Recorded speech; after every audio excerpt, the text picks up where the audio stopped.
Hey everybody, Resto-Rob here. Today we're going to work on a Bonney tool that I've been looking at. I've been looking at this Bonney tool for a while on eBay, and finally I pulled the plug and bought it. It's a body tool for doing body panels on cars. It's for working on cars from the 30s, particularly Chevrolet came out with the turret top. And here is a turret top body hammer. This is the finished condition. When I bought it, it was rusty. It's Bonney F16. So sit back, relax, and really didn't do much to get it where it is, but check out what I did anyway. This is an eBay find. I've been looking at this, I've been saving it for a while. Anybody know what it is? I do. It's a Bonney F16. What it is, it's for the old Chevrolets from the 30s, the turret top. This is a body spoon for a turret top automobile. So this will be, I will hang on to this and clean it up, and it'll be going on the Bonney wall.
Yeah, I didn't do a whole lot to this one. I didn't want to make it perfect because it still has hammer dents in it from when it was being used, and I really sealed it with the Mother's Carnauba wax just so it won't rust, and it's going to go onto the Bonney display. So let me know what you thought, and as always, stay safe, and we will check you later.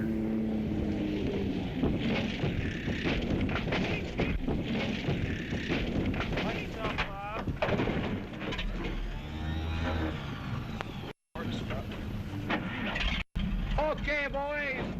Thanks a lot.